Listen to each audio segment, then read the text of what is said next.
கர்த்தருடைய பரிசுத்த நாமம் மகிமைப்படுவதாக. ஆண்டவராகிய இயேசு கிறிஸ்துவின் நாமத்தினாலே மறுபடியும் உங்களை வாழ்த்தி வரவேற்கிறேன். ஏசப்பா உங்களை ஆசீர்வதிப்பாராக. இந்த நாள் பிரசங்கத்திற்கென்று நாம் எடுத்துக்கொள்ளுகிற வேத பகுதி நம்ம தொடர் போதனையாக என்ன செய்கிற நீதிமொழிகள் 31 பார்த்து கொண்டு வருகிறோம். கிட்டத்தட்ட பல மாதங்களாக ஒரு குணசாலியான பெண் எப்படி இருக்க வேண்டும், ஒரு குணசாலியான ஆண், ஒரு கணவன் எப்படி இருக்கணும், ஒரு மனைவி எப்படி இருக்கணும், ஒரு குடும்பம்னா எப்படி இருக்கணும்னு ஆண்டவர் படைச்சாருங்கிறத பல மாதங்களாக நம்ம தொடர்ந்து நம்ம பிரசங்கங்களை கேட்டுக்கொண்டு வருகிறோம். இப்பொழுதும் கூட நம்ம நீதிமொழிகள் 31வது அதிகாரத்தில் ஒவ்வொரு வசனமாக நாங்கள் தியானித்து கொண்டு வருகிறோம். கடந்த வாரத்திலையும் கூட நம்ம நீதிமொழிகள் 31வது அதிகாரத்தில் 23வது வசனத்தை குறித்து நம்ம பார்த்தோம். அல்லேலூயா சொல்லுங்களேன். அல்லேலூயா. ஆமாம், சோத்திரம். அவள் புருஷன் தேசத்து மூப்பர்களோட நியாயஸ்தலங்களில் உட்கார்ந்து இருக்கையில் பேர் பெற்றவனாய் இருக்கிறான் என்று சொல்லி குணசாலியான ஸ்திரீயை, ஒரு பெண்ணை, ஆமை சோத்திரம், கணவன் ஒரு குணசாலியான பெண்ணை அவன் பெற்றிருந்தானா, மனைவியாய் ஏற்றிருந்தானா, அவன் அந்த பட்டணத்திலேயே அந்த ஊரிலேயே ரொம்ப பேர் பெற்றவனாய் இருப்பானாம். அல்லேலூயா சொல்லுங்களேன். அவன் பேர் பெற்றவனார், அவர் உயர்ந்தவனாய் பெரிய ஆளாய் இருப்பான் என்று சொல்லி பார்த்தோம். அதை விட ரொம்ப முக்கியம், கணவன் மனைவிக்குள்ளே இருக்க வேண்டியது, ஒரு குடும்பத்துக்குள்ளே இருக்கக்கூடாதது என்னதுன்னு கேட்டால் பொறாமை. இப்போ குடும்பத்தில் எப்பயும் இல்லாத அளவுக்கு பிரச்சனைகளும் போராட்டங்களும் கஷ்டங்களும் வேதனைகளும் குறை கூறுகிறதும் பிரிவுகளும் வர்றதுக்கு முக்கிய காரணமாக இருக்கிறது பொறாமை. பொறாமைங்கிறது ஒரு கேன்சர் நோய் மாதிரின்னு சொல்கிறாங்க. கேன்சர் நோய் உள்ளே இருக்கிறது வெளியில் தெரியாது. பொறாமை என்றால் எலும்பு உருக்கி அப்படின்னு அர்த்தம். பொறாமைக்கு இன்னொரு பேர் கோப வெறி. கோபம் ஒரு அளவுனா, கோப வெறினா அதுக்கு எல்லையே இல்லைன்னு அர்த்தம். கோப வெறியில் எதை வேணாலும் செய்வாங்க. இன்னைக்கு குடும்பத்தில் கோபம் அது வெறியாக மாறி, கோப வெறியாய் மாறி, கண்மூக்கு தெரியாதபடிக்கு தான் என்ன செய்கிறோம் நிதானத்தை இழந்து அவங்க செய்கிற காரியம் வெறி பிடித்த செயல்களாக மாறிவிடுகிறது. அல்லேலூயா சொல்லுங்களேன். இப்போ பொறாமை குடும்பத்துக்குள்ள வருகிறதுனால குடும்பத்துக்குள்ள பயங்கர பிரச்சனை வருது. ஏன்னா பொறாமை ஏன் வருதுன்னா, நம்பிக்கை இல்லாததுனால பொறாமை வருது.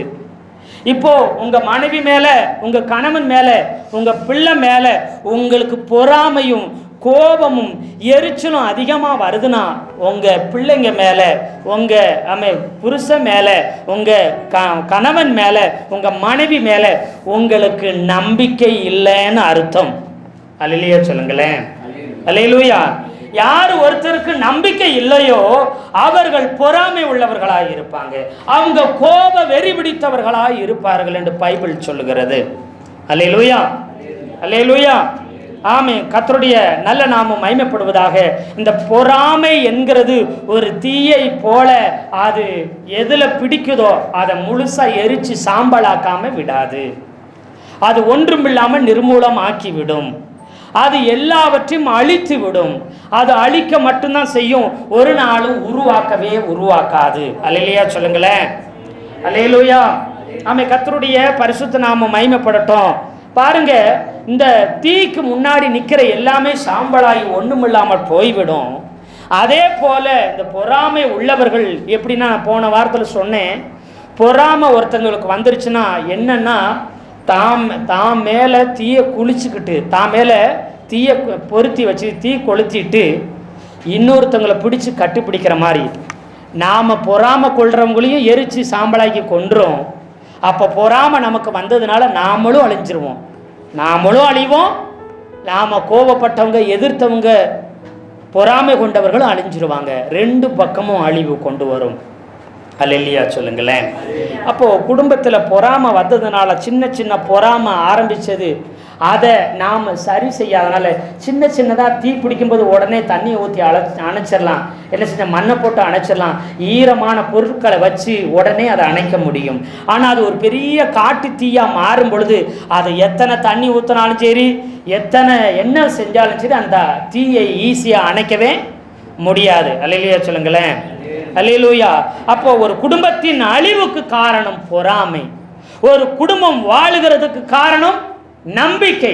அந்த நம்பிக்கை எங்க இருக்குன்னா அன்புல இருக்குது. எவ்வளவு நீங்க அன்பு வைத்திருக்கிறீங்களோ அவ்வளவு உங்க குடும்பத்தில் உள்ளவங்க மேல நீங்க நம்பிக்கை வைப்பீங்க. அந்த நம்பிக்கையினால குடும்பம் வளரும், குடும்பம் உயரும், குடும்பம் செழிக்கும், குடும்பம் நல்லா இருக்கும். அல்லேலூயா, அல்லேலூயா, ஆமை சோத்திரம் என்கிறத போன வாரங்களில் நாம் இந்த காரியங்களை ஒவ்வொன்றாய் பார்த்தோம். தேசத்து மூப்பர் மத்தியில் அவன் பெரிய ஆளாக இருக்கிற காரணம் ஆமை சோத்திரம் அவனுடைய மனைவி மேலே முழுசாக அவர் நம்பிக்கை வைக்கிறதுனால, அவங்க மனைவியை முழுசாக அவர் நம்பினதுனால அவங்க மனைவியும் அவரை முழுசாக நம்பினாங்க. அல்லேலூயா. அந்த அந்த தேசத்து மூப்பர் மத்தியிலே இருக்கிற அந்த குணசாலியுடைய கணவன் புருஷன் மனைவியை முழுவதும் அன்பு கூர்ந்தான், முழுவதும் நம்பினான். அதனால அவன் உயர்ந்த ஸ்தானத்துக்கு வந்து உட்கார்ந்தான். ஒளிமுக வாசல்ல பட்டணத்து மூப்பர்கள் மத்தியில் அவன் அமர்ந்திருந்து உயர்ந்தவனாய் பேர் பெற்றவனாய் மாறினான் என்பதையும் பார்த்தோம். இந்த நாளிலும் கூட 24வது வசனத்தை வாசிக்கும்படி அன்போடு கேட்கிறேன். மெல்லிய புடவைகளை உண்டு பண்ணி விற்கிறாள், கச்சைகளை வர்த்தகரிடத்தில் ஒப்புவிக்கிறாள் என்று சொல்லுது. இதுவரை நாம் எபிரேய எழுத்து 14 எழுத்துக்களையும் குணசாலியான சிறிய குறித்த வசனம் 14 வசனங்களை நம்ம பார்த்துருக்குறோம். 15வது வசனமாய் இந்த 24வது வசனம் 15வது அமை வார்த்தைக்கு அடையாளமாய் குறிக்கிறது. 15வது எபிரேய எழுத்து சாமக். 15வது எழுத்து என்னது? சாமக். இந்த எழுத்தை எபிரேயர்கள் இந்த இஸ்ரவேலர்கள் பார்க்கும் பொழுது மேல்புற தோற்றம், அந்த எழுத்தை பார்த்தீங்கன்னா எபிரேய எழுத்தை பார்த்தீங்கன்னா மேல்புற தோற்றம் கொஞ்சம் தடிமனாகவும் கீழ்ப்புற தோற்றம் கொஞ்சம் தடிமன் குறைவாகவும் இருக்கும். பார்க்கறதுக்கு மேல்புற தோற்றம் கொஞ்சம் தடிமனாகவும் கீழ்ப்புற தோற்றம் கொஞ்சம் தடிமன் குறைந்ததாகவும் இருக்கும். இது இந்த சாமக்குங்கிற எழுத்து என்னத்தை குறிக்குன்னு சொன்னால் கணவன் மனைவிக்கு இடையே உள்ள நடுநிலையை குறிக்கிறது. கணவன் மனைவியின் நடுநிலை, கணவன் மனைவி நடுநிலை எப்படி குறிக்குதுன்னு சொன்னா, இது கணவன் மனைவி பொருளாதாரத்தில் எப்படி நடுநிலை தவறாமல் இருக்கிறார்கள் என்பதை காட்டுகிறது. அதாவது பொதுவாக நாம் என்ன நினைக்கிறோம், ஒரு ஆண் வேலைக்கு போய் சம்பாதித்து, ஒரு புருஷன் கணவனானவன் உழைத்து சம்பாதித்து கொண்டு வந்து என்ன செய்யணும், குடும்பத்தை காப்பாற்ற வேண்டும். அவன் தான் வெளியில் போய் உழைக்கணும், சம்பாதிக்கணும், மனைவியும் பிள்ளைகளையும் அவன் காப்பாற்றணும், அவருக்குரிய எல்லா தேவைகளையும் அவன் மூலம் சந்திக்கப்பட வேண்டும். உண்மைதான். ஆனால் குடும்பம் பெருசாகும் போது, வளரும் போது, தேவைகள் அதிகமாகும் பொழுது ஒரு மனைவியும் வேலை செய்கிறது தவறு இல்லை. பொருளாதாரத்தில் மனைவியும் கணவனுக்கு உதவி செய்ய வேண்டும் என்பதே இந்த நடுநிலையை குறிக்கிறது. அல்லேலூயா சொல்லுங்களேன். ஏன்னா இப்போ அந்த 24 வசனத்தை வாசிக்கினா மெல்லிய புடவைகளை உண்டு பண்ணி விற்கிறாள் அப்படின்னா என்ன அர்த்தம்னா, மெல்லிய புடவை வீட்டில் இருந்துக்கிட்டே கைத்தொழில் ஒன்று இந்த மனைவியானவள் செய்கிறார். குணசாலியான பெண்ணாய் இருக்கிற மனைவி வீட்டில் உட்காந்து கைத்தொழிலை செய்து மெல்லிய புடவைகளை அவர் என்ன செய்கிறார், உண்டு பண்ணுகிறார். அதை உண்டு பண்ணி அது வியாபாரம் செய்கிறாள், விற்கிறாள். அந்த புடவைகளை விற்கிறாள். கச்சைகளை வர்த்தகர் இடத்துல போய் என்ன செய்கிறாளாம், ஒப்பு விற்கிறாளாம். கச்சைகளை உண்டு பண்ணுகிறான். கச்சை என்று சொன்னால் பெல்ட் என்று சொல்லுவாங்க. இந்த பெல்ட்டுகளை உண்டு பண்ண கயிறுனால பெல்ட் மாதிரி உண்டு பண்ணி அதை என்ன செய்கிறாங்களாம், இஸ்ரவேலுடைய உடை பார்த்தீங்கன்னா பெண்கள் போடுகிற இரவு உடைன்னு சொல்லுவாங்க. இரவு உடை நைட்டின்னு சொல்லி மேலேருந்து ஒரு சில சுடிதார் மேலேருந்து கீழே வரைக்கும் இருக்கும். அது மாத்திரமேல நீங்கள் ஆயர்கள், சிஎஸ்ஐ ஆயர்கள் என்ன செய்வாங்க, மேலேருந்து கீழே ஒரு அங்கி என்ன செய்வாங்க போடுவாங்க. நடுவில் என்ன செய்வாங்க, ஒரு கயிறு மாதிரி வச்சு என்ன செஞ்சுருப்பாங்க, கட்டியிருப்பாங்க. அதை இடை கச்சைன்னு சொல்லுவாங்க. அல்லேலூயா சொல்லுங்களேன். அல்லேலூயா. இந்த இடை கச்சை அவள் என்ன செய்கிறா, கச்சைகளை பெல்ட் அவள் உண்டு பண்ணி வர்த்தகர் இடத்துல போய் அவள் என்ன செய்கிறா, விற்கிறாள். இஸ்ரவேல் ஜனங்கள் ஆண்களும் பெண்களும் அப்படிப்பட்ட உடைகளை, அங்கி போன்ற உடைகளை மேலிருந்து கீழ் போடுவாங்க. இடையில என்ன செய்வாங்க, ஒரு கயிறு, அதான் இடை கச்சைகளை கட்டி என்ன செய்வாங்க, உடுத்துகிற பழக்கம் அவங்களுக்கு உண்டு. அதை செய்து இவர் விற்பனை செய்கிறாள். அல்லேலூயா.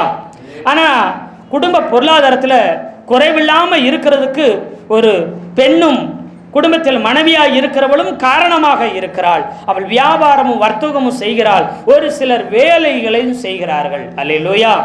நிறைய பேர் அந்த காலத்தில் பார்த்தீங்கன்னா இந்திய கலாச்சாரத்தின்படி பெண்கள் வேலைக்கு போகிறது அவமானம் என்று சொல்லுவாங்க. பெண்கள் வேலைக்கு போகிறது அது தவறு என்று சொல்லுவாங்க. அவங்க வேலைக்கு போக கூடாது என்று சொல்லுவாங்க. ஆனால் எல்லாத்தையும் உண்டாக்கின ஆண்டவருக்கு தெரியும், ஆணையும் பெண்ணையும் குடும்பத்தையும் படைச்ச ஆண்டவருக்கு தெரியும், பெண்கள் வேலை செய்கிறது தவறு இல்லை. அல்லேலூயா. ஏன்னா பைபிள்லேயே நிறைய பெண்கள் வேலை செய்திருக்கிறார்கள். தேவைகள் அதிகமாகும் பொழுது அவர்கள் வேலைக்கு போய் கணவனுக்கு அவர்கள் உதவிகளாய் தோள் கொடுக்கிறவர்களாய் மாறி விடுகிறார்கள். அல்லேலூயா. ஆமாம், ஒரு ஆணுடைய தேவை என்னன்னு காரியம் என்னன்னு கேட்டிங்கன்னா, வேலை செய்யணும், சம்பாதிக்கணும், குடும்பத்தை பராமரிக்கணும், குடும்பத்தை பாதுகாக்கணும். இந்த தேவைகளை சந்திக்கிற காரியத்தில் குடும்ப தலைவியாக இருக்கிற பெண்களும் வேலைக்கு போகிறார்கள். பழைய ஏற்பாட்டில் பார்த்தீங்கன்னா ஆதியாகம புஸ்தகம் 29:9 ஒருவர் வாசிக்கலாம். பெண்கள் வேலைக்கு போகலாமா, வேலைக்கு போகக்கூடாதா, திருமணமானவர்கள் வேலை செய்யலாமா, பெண்கள் வேலை செய்யக்கூடாதா அப்படிங்கிறது பைபிளில் பார்த்தீங்கன்னா 29:9 அவர்களோட அவர் பேசிக் கொண்டிருக்கும் போது தன் தகப்பனுடைய ஆடுகளை மேய்த்து கொண்டிருந்த ராகேல் அந்த ஆடுகளை ஓட்டி கொண்டு வந்தாள். தன் தகப்பனுடைய ஆடுகளை மேய்த்து கொண்டிருந்தாள் ராகேல்.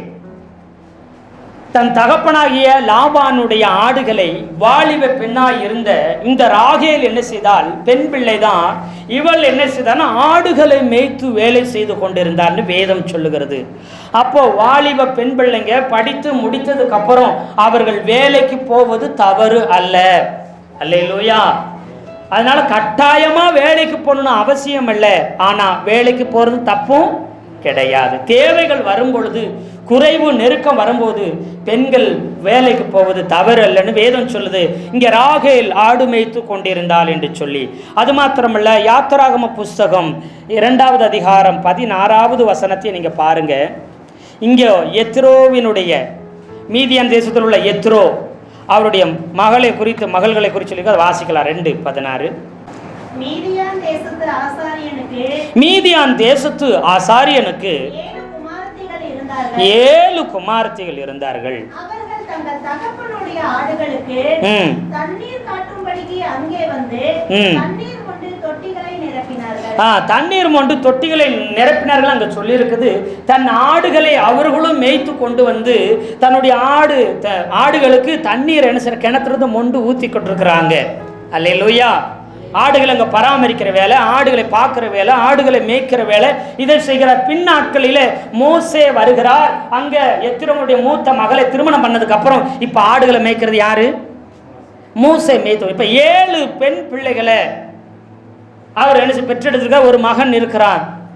7 பெண் பிள்ளைகள் ஒரு தன் தகப்பனுடைய ஆடுகளை மேய்க்கிறவர்களாய் அவர்கள் இருந்தார்கள். அப்போ திருமணம் ஆகிறதுக்கு முன்பதாக பெண் பிள்ளைகள் என்ன செய்து வேலை செய்கிறதுல தவறு ஒன்றும் இல்லை என்கிறது இந்த வேதத்தில் நாம் கற்றுக்கொள்கிறோம். அதனால் அது நம்ம கலாச்சாரத்தின்படி பாவமோ அது தப்போ அவமானம் ஒன்றும் கிடையாது. பெண்கள் வேலை செய்கிறது தவறு என்று நினைக்கிறது அது மிகவும் தவறான காரியமாக இருக்கிறது. அப்போஸ்தலர் நடவடிக்கைகள் 16:14 வசனத்தை வாசிக்கலாம். ரத்தாம்பரம் விக்கிறவளும் தேவனை வணங்குகிறவர்களும் ஆகிய லீதியாள் என்னும் பேருள்ள ஒரு ஸ்திரீ லீதியாள் என்னும் ஸ்திரீ ஒரு ஸ்திரீ இருந்தாளாம். அவள் ரத்தாம்பரம் விற்கிறவள், அதாவது வியாபாரம் பண்ணுகிறவங்க, துணி வியாபாரம் பண்ணுகிறவள். இதை எல்லாத்தையும் வீட்டிலே உண்டு பண்ணி அதை விற்கிறவள், வியாபாரம் பண்ணுகிறவளாய் இருந்தாள். அல்லேலூயா சொல்லுங்களேன். அல்லேலூயா. இந்த லீதியாள் என்ற ஸ்திரீ புதிய ஏற்பாட்டால் வியாபாரம் பண்ணுகிற ஸ்திரீ, வியாபாரம் விற்கிறவள், துணிமணி வியாபாரங்களை செய்கிறவளாய் இருந்தாள். அப்போ அவள் வேலை செய்கிற ஸ்திரீயாய் இருக்கிறது அது ஒன்றும் தவறில்லை. அவள் ரத்தாம்பரத்தை விற்று கொண்டு இருந்தாள் என்று சொல்லி வேதம் திட்டமாக எழுதி வைத்திருக்குது. அது மாத்திரமல்ல, அப்போஸ்தலர் நடவடிக்கைகள் 18:2-3 நீங்கள் வாசி பார்த்தீங்கன்னா, அப்போஸ்தலர் நடவடிக்கைகள் 18:2-3 பார்த்தீங்கன்னா ஆக்கிலா பிரிஸ்கலான் இருந்தாங்க, கணவனும் மனைவியுமா இருந்தாங்க. ஆக்கிலாங்கிற கணவனும் பிரிஸ்கலா என்கிற மனைவி இருந்தாங்க. இவங்க கூடாரம் செய்கிறவர்களாக இருந்தார்கள். ஆமாம், கூடாரங்கள் பண்ணுகிற தொழிலாளிகள், கூடாரம் பண்ணுகிற தொழில் செய்கிறவங்க, வேலை செய்கிறவங்களாக இருந்தாங்க. கணவனும் மனைவியும் குடும்பமாய் அவர்கள் வேலை செய்தார்கள் என்று சொல்லி இருக்கிறது. அல்லேலூயா, அல்லேலூயா. அதே போலதான் இங்கே வேலை செய்கிறவளாய், பொருளாதாரத்தில் ஒரு கணவனுக்கு எவ்வளவு பங்கு இருக்குதோ அதே போல ஒரு மனைவிக்கும் பங்கு இருக்குது. குடும்ப தேவைகளை சந்திக்கணும். நீ சம்பாதிச்சு கொண்டு வந்து கொடு, நீ 10 நாளும் சரி 10 நாளும் சரி நீயே விளைச்சி நீயே சம்பாதி, ஆண்கள் உனக்குத்தான் இந்த முக்கிய கடமை இருக்குது, நாங்கள்லாம் செய்ய மாட்டேன்னு சொல்லி வீட்டில் என்ன செய்யக்கூடாது, பெண்கள் இருக்கக்கூடாது. வீட்டில் வேலைகளை செய்கள் உங்களுக்கு நிறையா இருக்கும், செய்து முடிக்கிறது தப்பு இல்லை. ஒருவேளை நேரம் கிடைச்சா குடும்பத்தில் பொருளாதார பண கஷ்டம் வருதுன்னா, உங்களுக்கு நீங்கள் ஏதோ படிச்சிருக்கிறீங்க, ஏதோ உங்களுக்கு திறமை இருக்குது, கை தொழில் இருக்குன்னா நீங்கள் அதை செய்து குடும்பத்தை பொருளாதார தேவைகளை சந்திக்கிறது தவறு கிடையாது. அதுதான் ஒரு சரியான நல்ல பெண்ணுக்கு அழகாய் இருக்கிறது. வீட்டிலே அதிகாலையிலிருந்து நைட்டு வரைக்கும் வேலை இருக்குதுன்னு சொன்னால், அதிகாலையிலிருந்து ராத்திரி வரைக்கும் வேலை இருக்குது, இனி எங்கே நான் போய் இன்னொரு வேலையை பார்க்கறது, அதுக்கு வாய்ப்பு இல்லைன்னு சொன்னால் அது போக வேண்டிய அவசியம் இல்லை. அல்லேலூயா. அப்போ வேதம் சொல்லுகிறது, பெண்கள் அவை வாலிப பிள்ளைகள் அவை சோத்திர வேலை செய்கிறது தவறு ஒன்றும் கிடையாது. குடும்ப தேவைக்கு ஏற்ப அவங்க வேலைக்கு போகலாம், வேலைக்கு போகாமலும் இருக்கலாம் என்கிறத இந்த வசனம் சொல்லி கொடுக்கிறது. அல்லேலூயா. இந்த குடும்பம் செழிப்பாக இருக்கிறதுக்கு காரணம், அன்னைக்கு அநேக குடும்பங்கள் வறுமையில் இருக்கிறதுக்கு காரணம் பெண்கள் குடும்பத்தில் இருக்கிற மனைவிகளும் ஒரு காரணமாய் இருக்கிறார்கள். இன்னைக்கு முக்கியமாக ஆண்கள் வேலைக்கு போய் சம்பாதிக்காம அவர்கள் இருக்கிறதுனால பசியிலும் பட்டினிலும் எத்தனையோ குடும்பங்கள் இருக்கிறது. அது மாத்திரமல்ல, ஆண்கள் வேலை செய்து பெண்கள் நேரம் இருந்தும் திறமை இருந்தும் அதை வேலை செய்யாதவர்களாக இருந்தும் குடும்பத்தில் கஷ்டங்கள் உள்ளதை பார்க்க முடியும். அதனால் அவர்கள் வேலை செய்கிறாங்க, அவங்களுக்கு தொழில் இருக்கணும், அவங்கள உற்சாகப்படுத்தணும். அதுதான் ஒரு நல்ல கணவனுடைய அடையாளமாக இருக்குது. பொருளாதாரத்தில் கணவனும் மனைவியும் நடுநிலையாக இருக்கணும். நான் பெரியவன், நான் உழைக்கிறேன், நான் சம்பாதிக்கிறேன், நான் வேலை செய்கிறேன், நான் என்னன்னாலும் பண்ணுவேன், நீ கேட்கக்கூடாதுன்னு சொல்கிறதுக்கு ஒரு ஆணுக்கு தகுதியே கிடையாது. அல்லேலூயா. அதான் கடந்த வாரத்தில் நான் சொல்லும்போது சொன்னேன், எனக்கு உள்ள எல்லாமே உனக்குரியதுன்னு கையை பிடிச்சி சொல்லுவாங்க கல்யாணம் முடிக்கும் பொழுது. நான் என் திருமணத்தில் அதான் சொன்னேன், எனக்குரிய எல்லா சொத்தும் எல்லா உரிமையும் எல்லாமே உனக்குரியது, எனக்கு என்ன உரிமை இருக்குதோ அத்தனையும் உனக்குரியது. அதனால் நான் போய் என் மனைவியை பார்த்து நீ என்ன கொண்டு வந்த, நீ எவ்வளவு கொண்டு வந்த, நீ அவ்வளவு பணம் கொடுத்தியா, இவ்வளவு சொத்து வச்சிருக்கிறியா அப்படின்னு நான் கேட்டால் என்ன மாதிரி கேவலமானவங்க யாருமே கிடையாது. அல்லேலூயா சொல்லுங்களேன், அல்லேலூயா சொல்லுங்களேன், அல்லேலூயா சொல்லுங்களேன். எனக்கு வீடு இருக்குதுன்னு சொன்னால் அது என் மனைவியினுடைய வீடாக இருக்கிறது. எனக்கு சொத்து இருக்குதுன்னு சொன்னால் அது எல்லாமே என் மனைவியுடைய சொத்தாக இருக்கிறது. நான் வேலை செஞ்சு சம்பாதிக்கிற எல்லா வருமானமும் யாருக்குரியதாகவும் இருக்குது, என்னுடைய மனைவிக்குரியதாக இருக்கிறது. அல்லேலூயா. வேலை செய்கிற கணவன்மார்களே, சம்பாதிக்கிற கணவன்மார்களே, குடும்பத்தில் பிள்ளைகளையும் பேரப்பிள்ளைகளையும் அவன் குடும்ப வேலைகளையும் எல்லாத்தையும் பார்த்துக்கொண்டு வேலைக்கு போக முடியாத சூழ்நிலை இருக்கிற மனைவியை பார்த்து, உங்கள் மனைவியை பார்த்து, ஒரு நாள் நான் சம்பாதிச்சது நான் செலவு பண்ணுவேன், நான் சேர்த்ததை நான் அப்படித்தான் செலவு பண்ணுவேன், ஏன் சொத்து நீ கேட்கறதுக்கு யாருன்னு ஒரு நாளும் கேட்காதீங்க. அதுபோல் ஒரு முட்டாள்தனமான கேள்வி, முட்டாள்தனமான பேச்சு ஒன்றும் இல்லை. அல்லேலூயா. அப்படி தான் பைபிள் ஆண்டவர் எழுதி வச்சிருக்கிறாரு. எத்தனை பேர் ஆமீன் சொல்கிறீங்க? அப்படி நீங்கள் கேட்காத வரைக்கும் உங்கள் குடும்பத்தில் பிரச்சனையே இருக்காது. அல்லேலூயா, அல்லேலூயா. அப்படி நீங்கள் நினைக்காத வரைக்கும், பேசாத வரைக்கும் உங்கள் குடும்பத்தில் பிரச்சனை இல்லை, உங்கள் குடும்பம் சந்தோஷம் உள்ளதாய் நிறைவுள்ளதாய் இருக்கும் என்பதில் எந்தவித சந்தேகமும் இல்லை. அல்லேலூயா. ஆமி சுத்திரம். அடுத்த வசனத்தை வாசிக்கும்படி அன்போடு கேட்குறேன். நீதிமொழிகள் 31:25 வாசிக்கும்படி கேட்குறேன். அவள் உடை பலமும் அலங்காரமுமாய் இருக்கிறது, வருங்காலத்தை பற்றியும் மகிழ்கிறார். இங்கே பார்த்தீங்கன்னா எபிரேய எழுத்து, இந்த வசனத்துக்குரிய எபிரேய எழுத்து பார்த்தீங்கன்னா 16வது எழுத்து ஆயின் அப்படி சொல்லியிருக்குது. 16வது எழுத்து ஆயின். அந்த சங்கீதம் 119 பார்த்தீங்கன்னா அது 16வது எழுத்து நீங்கள் பார்த்தீங்கன்னா தெரியும். ஒரு சின்ன கீழே ஒரு கோடு மாதிரி வந்து மேலே 2 கொம்பு மாதிரி இருக்கும் பார்க்கறதுக்கு. இந்த எழுத்தை பார்த்த உடனே இஸ்ரவேல் ஜனங்க சொல்கிறாங்க, ஊற்றுக்கு அடையாளமாக இருக்குதுதான். எதுக்கு அடையாளமாக இருக்குதான்? ஊற்றுக்கு அடையாளம் அல்ல. அதாவது என்னன்னா, ஒரு ஊற்று கீழேருந்து பீரிட்டு மேலாக்க அடிக்குது, தண்ணியை பீச்சு அடித்தா ஒரு ஊற்று கீழேருந்து பீரிட்டு தண்ணி மேலே அடித்தா அப்படி இருக்கும். அதாவது அடியில் இருக்கிற ஒரு பைப்பு உடஞ்சி தண்ணி பீரிட்டு அடித்தா அப்படி இருக்குமோ, அது மாதிரி இந்த எழுத்து ஆயின் என்கிற எழுத்து பார்க்கறதுக்கு இது ஊற்றுக்கு அடையாளமாக இருக்கிறது. இங்கே இந்த வசனத்தை நீங்கள் வாசிக்கும்போது அவள் உடை பலமும் அலங்காரமாக இருக்கிறது அப்படின்னா, பெண் என்பவள் உள்ளான பலன் உள்ளவள்னு அர்த்தம். ஒரு குணசாலியான பெண், ஒரு குணசாலியான மனைவி என்பவள் உள்ளான பலன் உள்ளவளாக இருக்கிறாள். அல்லேலூயா. அது இந்த ஊற்று எங்கே இருக்குதுங்க? பூமிக்கு அடியில் இருக்குது. அது பீறிட்டு வெளியில் தண்ணி அடிக்குதுன்னா என்ன அர்த்தம்? அது ரொம்ப போர்ஸாக, ரொம்ப பலன் உள்ளதாக இருக்குது. ரொம்ப அழுத்தத்தோடு தான் வெளியில் என்ன பீறிட்டு அடிக்கும். அது பலன் உள்ளதாக இருக்கிறதுனால தான் தண்ணியை பீச்சிட்டு வெளியில் அதை அடிக்கிறது. இது பலத்தை காட்டுகிறது. அல்லேலூயா. ஆமே, கர்த்தருடைய நல்ல நாம் மகிமைப்படட்டும். 1 பேதுரு 3வது அதிகாரத்துக்கு வாங்க. நம்ம ஏற்கனவே இதில் தியானிச்சிருந்தாலும் இப்போ ஒரு சில காரியத்தை மறுபடியும் வேறு கோணத்தில் தியானிக்க ஏசப்பா உதவி செய்வாராக. 1 பேதுரு 3 2வது வசனம் 3வது வசனத்தை வாசிக்கலாம். போதனையின்றி மனைவிகளின் நடக்கையினாலே ஆதாயப்படுத்திக் கொள்ளப்படுவார்கள். மயிரை பின்னி பொன்னாபரணங்களை அணிந்து உயர்ந்த வஸ்திரங்களை உடுத்திக் கொள்ளுதலாகிய புறம்பான அலங்கரிப்பு உங்களுக்கு அலங்காரமாய் இராமல் அழியாத அலங்கரிப்பாய் இருக்கிற சாந்தமும் அமைதலும் உள்ள ஆவியாகிய இருதயத்தில் மறைந்திருக்கிற குணமே உங்களுக்கு அலங்காரமாய் இருக்க. இப்போ இங்க பாருங்க, இந்த வசனத்துல இங்க நீதிமொழி 31 நீங்க 25 வாசிக்கும். அவள் உடை பலமும் அலங்காரமாய் இருக்கிறதுன்னு சொல்லுது. இங்கே என்ன சொல்லுதுன்னா, அவள் உடை எப்படி இருக்குமா? ரொம்ப பலமும் அலங்காரமாக இருக்கும்னு. இதை நாம் என்ன நினைக்கிறோம்னா, உடை அப்போ ரொம்ப ரொம்ப ஸ்ட்ராங்காக ரொம்ப தடிமனான பெட்ஷீட்டு போர்வ மாதிரி என்ன செய்யுமா, ரொம்ப தடிமனாக இருக்கும். அப்படிப்பட்ட துணியை அந்த நெஞ்சு அவர் தச்சு போட்டிருப்பான்னு நினைக்கிறது அது கிடையாது. அலங்காரமாக இருக்கிறதுனா இங்கே அதைத்தான் இங்கே பேதுருவில் சொல்லும்போது அவர் சொல்கிறாரு பாருங்க. என்ன சொல்கிறாருன்னா, உயர்ந்த வஸ்திரங்களை அணிகிறது நல்லது தான், விலை உயர்ந்தவைகளை அணியலாம், அணிகலன்களை அதாவது என்ன செய்யலாம் நீங்கள் அலங்கரித்து கொள்ளலாம். இதெல்லாம் அழிஞ்சு போகிற அலங்காரமாக இருக்குது. அல்லேலூயா சொல்லுங்களேன். இதெல்லாம் எப்படி இருக்குதான்? அழிஞ்சு போகிற அலங்காரமாக இருக்குது. அந்த 4வது வசனத்தை வாசிங்க. 3வது வசனத்தை. மயிரை பின் தலைமுடி பின்றது, நகைகளை அணிகிறது, தங்க நகைகளை, நல்ல காஸ்ட்லியான ட்ரெஸ்ஸை உடுத்துறது,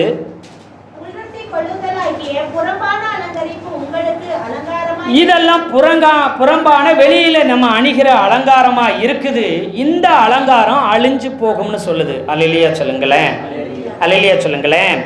அப்போ இந்த அலங்காரத்தை பார்த்து கணவன், இயேசுவை அறியாத ரட்சிக்கப்படாத ஒரு கணவன், நான் நல்லா ஒரு பெண்ணு ஒரு மனைவி நல்ல நகையை போட்டு நல்ல டிசைனாக சடையை பின்னி நல்ல கலர் கலராக ட்ரெஸ்ஸு உடுத்திட்டு போனால் அவள் வீட்டுக்காரன் ஏசப்பாவை அறிஞ்சிக்கிடுவாங்கண்ணா, மனசு திரும்பிடுவாங்களா? எங்கே மேக்கப் பண்ணிட்டு போகிற கேட்பாங்களா கேள்வி? நாம் வெளியில் போடுற அலங்காரம் யாரையும் மாற்றாது, ஏமாற்ற வேணா செய்யும். நான் ரொம்ப ஜிகுன்னு வெளியில் போனால் யாராச்சும் ஏமாத்துமே தவிர யாராச்சும் நல்வழி நடத்துமா? கிடையாது. அப்போ இதை நான் உடுத்திக்கிட்டு நான் அலங்கரிச்சுட்டு நான் போகிறேன்னா கணவனுக்கு என் மேலே கோபமும் சந்தேகமும் குழப்பங்களும் பிரிவினைகளும் தான் வரும் குடும்பத்துக்குள்ள. அல்லேலூயா சொல்லுங்களேன். இதெல்லாம் பண்ணக்கூடாதுன்னு சொல்லலை, இதை விட ஒன்று மேலே இருக்குது. அல்லேலூயா சொல்லுங்களேன். அதுதான் அழியாத அலங்கரிப்பு. அப்படிப்பட்ட அலங்கரிப்பைத்தான் இந்த குணசாலியான சிறி உடுத்திருக்கான்னு சொல்லுது. அவள் உடை பலமும் அலங்காரமாக இருக்கு. குணசாலியுடைய அலங்காரம் என்னன்னு சொல்லுது? அந்த 4வது வசனத்தை இப்போ வாசிங்க. அழியாத அலங்கரிப்பாகிய சாந்தம், அமைதி. ஆமா, சாந்தமா இருப்பாங்க. ஒரு நல்ல மனைவி, ஒரு நல்ல பெண்ணுடைய குணம் எப்பொழுதும் சாந்தமா இருப்பாங்க. அப்புறம் என்ன செய்வாங்க? அமைதல் உள்ளவங்களா இருப்பாங்க. இப்படிப்பட்ட குணம் எங்க மறைஞ்சிருக்குதான்? 4 பேர் பார்க்க நடிக்க மாட்டாங்க. இது அவங்க குணத்திலேயே, அவங்க பிறப்பிலேயே அவங்க என்ன செய்யறாங்க, அவங்க அப்படி அவங்க வாழ்க்கையில் அது ஊறி வந்துடும். அல்லேலூயா சொல்லுங்களேன். இது குணம். குணம் அழியுமா அழியாதா? குணம் ஒரு நாள் என்ன செய்யாது, மாறாது. மேலே போடுற மேக்கப்பு மாறிடுமா? இப்போ புதுசாக ஒரு 10,000 ரூபாய்க்கு நான் ட்ரெஸ் எடுத்துருக்கிறேன், இது அழிஞ்சிருமா? இது பழசாகுமா ஆகாதா? ஆகும். ஒரு சிலர் சொல்லுவாங்க பிறவி குணம் மாறவே மாட்டுக்கு சொல்லுவாங்க. பார்த்தீங்களா? அன்னைக்கு பார்த்தது 50 வயசானா 70 வயசானாலும் அந்த குணம் மட்டும் என்ன செய்யலையா? குணம் என்ன செய்யாது, மாறாது. அப்போது நம்ம உடுத்துகிற உடை பழசாய் கிழிஞ்சு மாறிடும். நம்ம போடுற நகை என்ன செஞ்சிடும், மாறிடும். நம்ம பின்ற தலை, நம்ம அலங்காரம் என்ன செஞ்சு கலைஞ்சிரும். மாறிடுமா மாறாதா? மாறிடும். இதை பார்த்து ஒரு கணவனோ, இதை பார்த்து ஒரு மனைவியோ, இதை பார்த்து பிள்ளைகளோ நல்ல வழிக்கு மாறிட மாட்டாங்க. இதை பண்ணணும், ஆனால் ஓவரா இல்லை. ஆனால் அதை விட முக்கியம் சாந்தம் இருக்கணும், அமைதி இருக்கணும், நல்ல குணம் உள்ள என்ன செய்யணுமா இருக்கணும். இதுதான் உண்மையான அலங்காரம். அல்லேலூயா சொல்லுங்களேன். அல்லேலூயா. இத ஒரு கணவன், இத ஒரு மனைவி தன் புருஷன்ட்ட தன்னுடைய மனைவி கிட்ட பார்க்கும் பொழுது அவன் வாழ்க்கை ஆட்டோமேட்டிக்கா மாற ஆரம்பிச்சிடும். எத்தனை பேர் ஆமென் சொல்றீங்க? அல்லேலூயா. அவள் நடக்கையை பார்த்து, அவளுடைய குணத்தை பார்த்து, அவ அணிகிற அவர் மேக்கப் போடுறதை பார்த்து அவன் வாழ்க்கை மாறாது. அவளுடைய குணமும் அவளுடைய நடக்கையும் பார்த்து அவள் வாழ்க்கை அப்படியே மாறிவிடும். அவள் குடும்பம் அப்படி நல்லதாய் மாறிவிடும். சமுதாயம் அவளை பார்த்து மாறிவிடுவார்கள். அல்லேலூயா சொல்லுங்களேன். அல்லேலூயா. இப்போ நம்ம பிள்ளைங்க இருக்கிறாங்க, விதவிதமாக அலங்கரிச்சுட்டு போகிறதுனால நம்ம பிள்ளைய பார்த்து எல்லாரும் நல்லவங்களா மாறிடுவாங்களா? அல்லேலூயா சொல்லுங்களேன். எடுத்துக்காட்டு, நம்ம பிள்ளைய சொல்கிறோம், போனால் எங்கே போனாலும் யாருக்கும் உதவி செய்யுது. அதை அந்த குணத்தை பார்த்துட்டு நம்ம பிள்ளையும் இதே மாதிரி உதவி செய்கிற பிள்ளைய என்ன செய்யணும்? மாறணும். யாராச்சும் கஷ்டப்படுறான்னு பார்த்து நீங்கள் கஷ்டப்படாதீங்க, ஏசப்பா அவங்க கூட இருப்பார். நம்ம பிள்ளைங்க போய் கஷ்டப்படுறவங்கள்ட்ட சொன்னால், இப்படி ஒரு பிள்ளையா, நம்மளுக்கும் இந்த குணம் இல்லை, இதே மாதிரி பிள்ளை நமக்கு என்ன செய்யணும் இருந்தால் நல்லா இருக்கும், நம்ம பிள்ளையும் இப்படி என்ன செய்யணும் வழக்கம் நினைப்பாங்க. அல்லேலூயா சொல்லுங்களேன். அல்லேலூயா சொல்லுங்களேன். நல்ல வார்த்தை, நல்ல செயல், நல்ல குணம் இருந்தா அதை பார்த்து எல்லாரும் மாறி விடுவார்கள். இப்படிப்பட்ட குணம்தான் அவளுக்கு பலமான என்ன செய்த ஒரு அலங்காரமா உடையாய் அவளுக்கு இருக்குமா.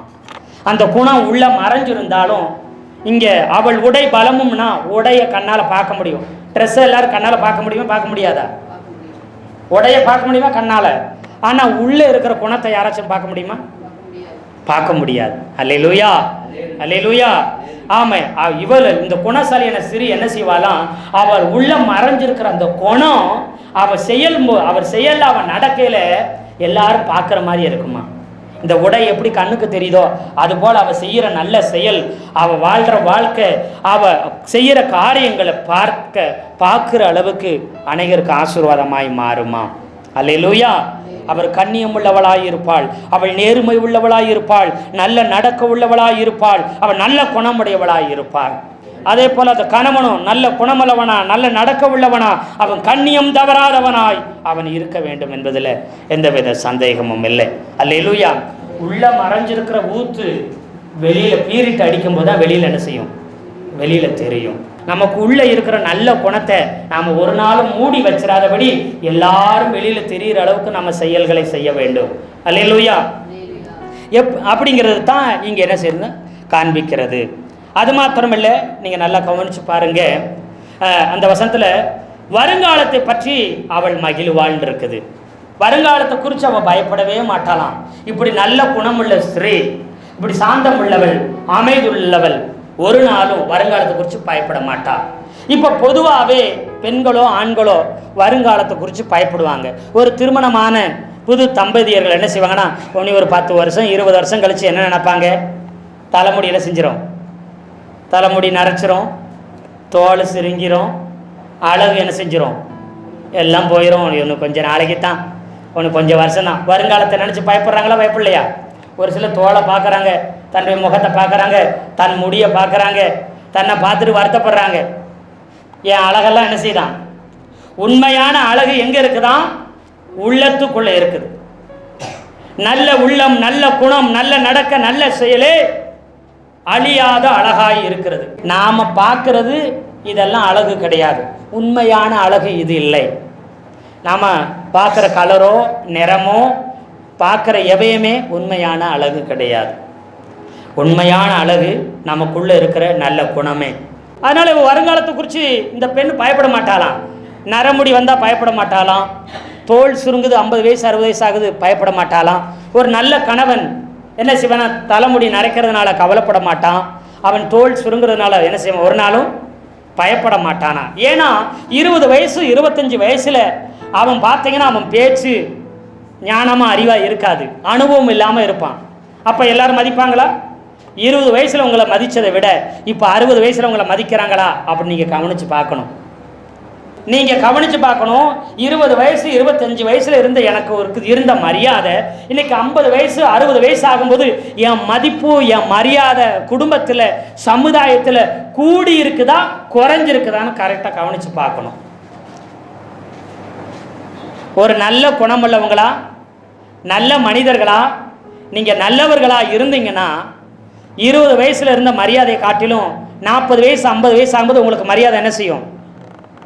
இல்லை, நீங்கள் அப்போ உங்களுக்கு கருப்பு முடியா நல்ல அழகாக வச்சுருந்தீங்க, இப்போ வெள்ளை முடியாயிடுச்சு, அதனால் உங்களுக்கு மரியாதை இல்லைன்னு யாரை சொல்கிறாங்களே? நல்ல குணமுள்ளவங்களாக நீங்கள் இருந்தால் வருங்க, உங்களுக்கு வயசு ஆக ஆக உங்களை பார்த்து எல்லாரும் மரியாதை கொடுப்பாங்க, உங்களை பார்த்து எல்லாரும் கணம் பண்ணுவாங்க, உங்களை போல மாறணும்னு ஆசைப்படுவாங்க. ஆமாவா இல்லையா? இல்லைங்க, முன்னே இருந்த அழகு உங்களுக்கு இல்லைங்க, அதனால் உங்களை மதிக்க மாட்டோம், உங்களுக்கு மரியாதை கொடுக்க மாட்டோம் யாராச்சும் சொல்லுவாங்களா? சொல்ல மாட்டாங்க.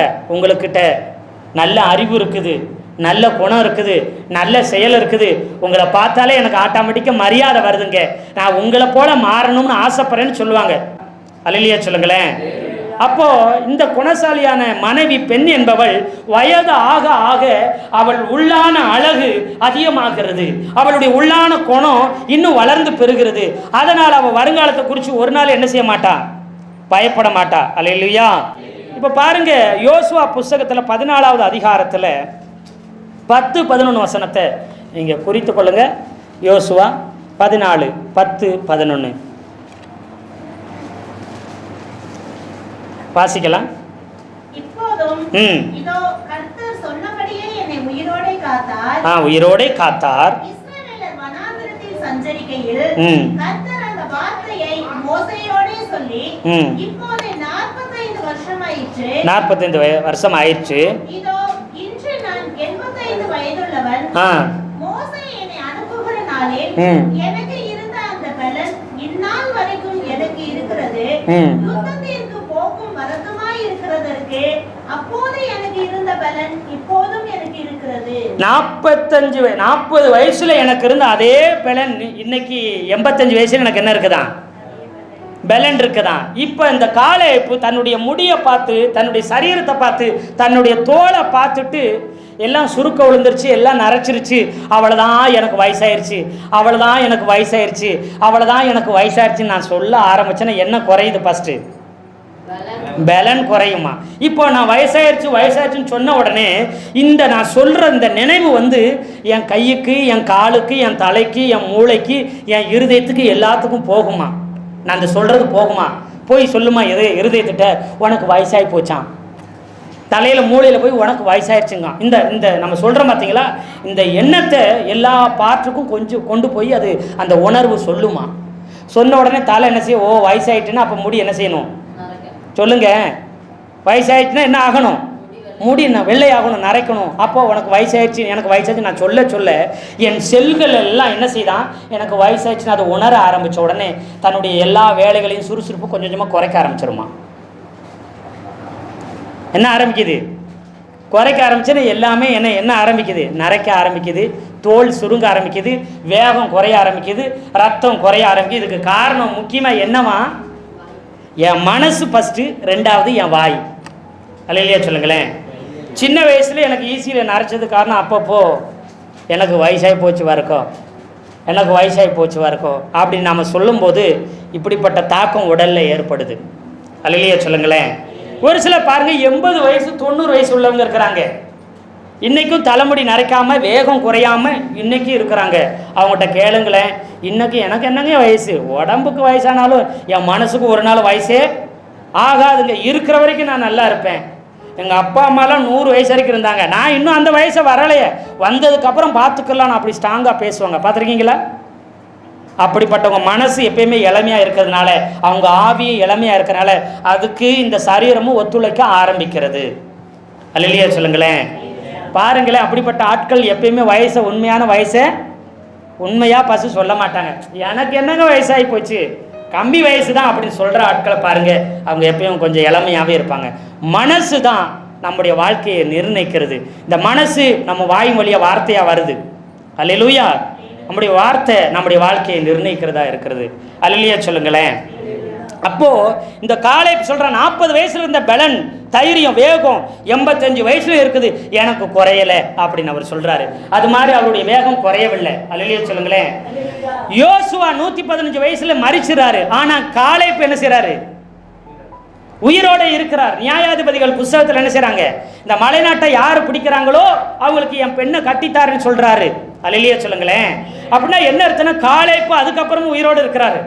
யோசுவாவுக்கு 115 வயசுனா இந்த காலேப்புக்கு 115க்கு மேலே உயிரோடு வாழ்ந்தார். காரணம் அவருடைய மனது, அவர் உள்ளான அந்த ஆத்மா பெலனா இருக்குது, பெலன் குன்றி போகவில்லை. இந்த குணசாலியான பெண்ணுக்கும் எப்பயுமே வெளியில் உள்ள பெலனை அவர் பார்க்க மாட்டார். உள்ளான பெலன் எனக்கு ஒரு நாளும் குறையாது, நான் சாகுற வரைக்கும் என் பெலன் குறையவே. வயசான பாட்டிமாரை பாருங்களேன், 80-90 வயசு பாட்டி. எங்கள் ஊரில் 95 வயசு பாட்டி. எங்கள் பாட்டி சாகுற வரைக்கும் வேலைக்கு போச்சு, கூலி வேலைக்கு. 95 வயசில் 98 வயசில் செத்துச்சு. ஆனால் 95 வயசு 98 வயசு வரைக்கும் எங்கள் பாட்டி குச்சியை ஊண்டிக்கிட்டு வேலைக்கு போச்சு. அவங்க பெலன் என்ன செய்யலை, சாகிற வரைக்கும் குன்றவே இல்லை. கண் கூட பார்த்தது நான். நீங்களும் அப்படி நிறைய பேரை கிராமப்புறத்தில் பார்த்துருப்பீங்க.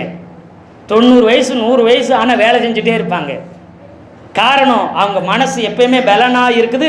மனசு எப்பயுமே இளமையாக இருக்கும்போது அவங்களுக்கு ஒரு நாளும் பலவீனம் வரவே வராது. அவங்க ஆஸ்பத்திரினா என்னன்னு கேட்பாங்க, உடம்புல ஊசியா அப்படின்னா நான் பிறந்ததுலேருந்து இது வரைக்கும் என் உடம்புல ஒத்த ஊசி போட்டதில்லைன்னு சொல்லுவாங்க, தைரியமாக சொல்லுவாங்க. பார்த்துருக்கீங்களா? அவங்க மனசு அவங்க வலிமையாக இருக்கும்போது அவங்க உடம்பு வலிமை உள்ளதாய் மாறுகிறது. இந்த குணசாலியான பெண்ணும் அப்படித்தான் என்ன செய்வாளாம், வலிமை உள்ளவளாய் இருப்பாள். ஆனால் இன்னைக்கு நிறைய பேர் என்ன செய்கிறோம், வெளியில் உள்ள மனிதன் அழிந்து 2 கொரிந்தியர் 4:16 அப்போஸ்தலன் பவுல் சொல்லும்போது சொல்றாரு, வெளியில் உள்ள மனிதன் நாளுக்கு நாள் அழிந்து போகிறான், உள்ளான மனிதன் பூரண பலப்படுகிறான். 2 கொரிந்தியர் 4:16. ஆனபடியினாலே நாங்கள் சோர்ந்து போகிறதில்லை. எங்கள் புறம்பான மனுஷனாக இந்த சரீரம் அழிந்தும் உள்ளான மனுஷனானது நாளுக்கு நாள் புதிதாக்கப்படுகிறது. அல்லேலூயா சொல்லுங்களேன். வெளியில் இருக்கிற சரீரம் அழிஞ்சுக்கிட்டே போகலாம், ஆனால் உள்ளான இருதயம் எங்க மனசும் ஒரு நாள் ஆவி என்ன செய்யாது, புதிதாகிக்கிட்டே வரும். ஒரு நாள் என்ன செய்யாது, சோர்ந்து போகாது. இது ஒரு காரியம், இது ரகசியம். நீங்கள் கற்று வச்சுக்கோங்க, இதை உங்கள் வாழ்க்கையில் அபியாசப்படுத்துங்க. உங்கள் மனசை இருக்க வரைக்கும் ப்ரெஸ்ஸாக வச்சுக்கோங்க, உற்சாகமாக வச்சுக்கோங்க, ஆவியை பலனுள்ளதாக வச்சுங்க. உங்களுக்கு பலவீனமே வராது. அல்லேலூயா சொல்லுங்களேன், அல்லேலூயா சொல்லுங்களேன். அந்த பலவீனம் வந்தால் உடனே ஓடிடும், ஒரு குறையும் வராது. சாகுற வரைக்கும் பலனுள்ளவர்களாக இன்னைக்கு உங்களால் வாழ முடியும். எத்தனை பேர் ஆமென் சொல்கிறீங்க? அல்லேலூயா. அப்படிப்பட்ட ஆவிக்குரிய பலன் நம் ஒவ்வொருவருக்கும் தேவையாக இருக்குது. இவன் வருங்காலத்தை குறித்து பயப்பட மாட்டேனா, என் தலைமுடி நரைக்குது அதுக்காக நான் பெயிண்ட் அடிக்கணும், என் முகத்தில் சுருக்கம் உழுது அதனால் என்ன செய்யணும், பெயிண்ட் அடிக்கணும், இது பண்ணணும் அதை பண்ணணும், மேக்கப் பண்ணி என்னை வயசு கம்மியாக உள்ளவர்களாக பார்க்கணும்னு ஒரு நாள் அவங்க என்ன செய்ய மாட்டாங்க, பிரயாசப்படவே மாட்டாங்க. அல்லேலூயா சொல்லுங்களேன், அல்லேலூயா சொல்லுங்களேன். நான் கடைக்கு முடிவெட்ட போயிருந்தப்போ சார் உங்களுக்கு டை அடிக்கிறமான்னு கேட்டாங்க. எனக்கு அது அடிக்கிறது தப்பு கிடையாது, ஆனால் ஒன்று அதனால தான் என் அழகு கூடும்னு நினைக்கிறத ரொம்ப தப்பு, இருக்கிறதும் போயிடும். அல்லேலூயா சொல்லுங்களேன். ஏன்னா எனக்கு பார்த்தீங்கன்னா இங்கே எல்லாமே என் மீசையில் எல்லாமே கொஞ்சம் எல்லாம் நரைச்சிருச்சு, ரொம்ப சின்ன வயசாக இருக்குது, எல்லாம் நரைச்சி கொஞ்சம் லைட்டாக ஒரு டை அடிச்சு விட்லாமாங்க சார் அப்படி கேட்டாங்க. நான் சொல்லிட்டேன் அதெல்லாம் எனக்கு தேவையில்லைங்க. அல்லேலூயா சொல்லுங்களேன்.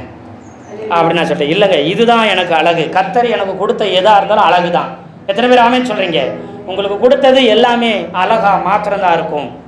ஒரு நாள் உங்களுக்கு குறைவாய் கர்த்தர் கொடுக்க போவதே இல்லை. அந்த குணசாலின ஸ்திரீ இதை குறித்து பயப்படவே மாட்டா, இதை குறித்து கவலைப்படவே மாட்டா.